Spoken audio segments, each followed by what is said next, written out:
नमस्कार दोस्तों, मैं हिमानी योगाचार्य योग की साधना में आपका एक बार फिर से स्वागत करती हूँ। दोस्तों, आज मैं जिस विषय की बात कर रही हूँ उस विषय का नाम है वाणी। जी हाँ, वाणी और भाषा दोनों का हमारे जीवन में बहुत ही विशेष रोल रहा है।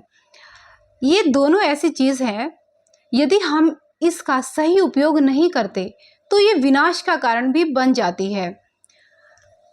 ये एक ऐसी चीज़ है, वाणी से ही हम किसी के दिल में उतर जाते हैं और वाणी से ही हम किसी के दिल से उतर जाते हैं। इसका एक बहुत खूबसूरत उदाहरण है महाभारत का। एक बार द्रौपदी वेद व्यास जी के पास जाती है और कहती है कि गुरुदेव, मेरे हाथों को देखकर बताओ कि मेरे हाथों की रेखाओं में क्या लिखा है। तब वेद व्यास जी कहते हैं कि द्रौपदी, तुम इस बात को जानकर क्या करोगी। द्रौपदी कहती है कि नहीं, मुझे जानना है कि मेरे जीवन में क्या होने वाला है, मेरे जीवन में क्या होगा। वेद व्यास जी कहते हैं कि अगर आप जानना चाहती हो तो सुनो, आपके लिए करोड़ों लोग मरेंगे, निर्दोष भी मरेंगे, खून की नदियां बहेंगी। जब द्रौपदी इस बात को सुनती है तो द्रौपदी बहुत हैरान हो जाती है और द्रौपदी कहती है कि गुरुदेव, मैं बिल्कुल नहीं चाहती कि मेरी वजह से खून की नदियां बहें, लोग मरे। क्या इसका कोई उपाय है?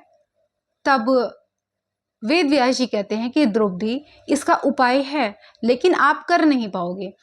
द्रौपदी कहती कि नहीं गुरुदेव, मुझे इसका उपाय बताइए और मैं इसका उपाय करने के लिए तैयार हूं। तब गुरुदेव कहते हैं कि आपको 3 काम करने हैं। सबसे पहला काम, आप किसी का अपमान मत करना। दूसरी बात, अगर आपने किसी का अपमान कर दिया और फिर कोई आपका अपमान करेगा तो आप बुरा मत मानना। और तीसरी बात, अगर आपने बुरा मान भी लिया तो आप बदले की भावना बिल्कुल मत रखना। लेकिन दोस्तों, द्रौपदी ने वो तीनों काम किए। उसने दुर्योधन को मजाक में कहा कि अंधों के घर अंधे पैदा होते हैं। जब हम किसी बात को कह रहे होते हैं तो हमें सामने वालों के भाव और समय देखना चाहिए।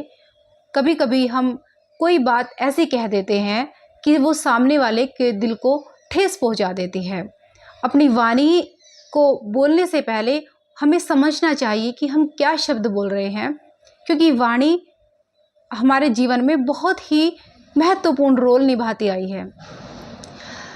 अगर उस वक्त द्रौपदी बोलने से पहले सोच लेती तो शायद दुनिया का सबसे बड़ा महाकाव्य महाभारत ही नहीं होता।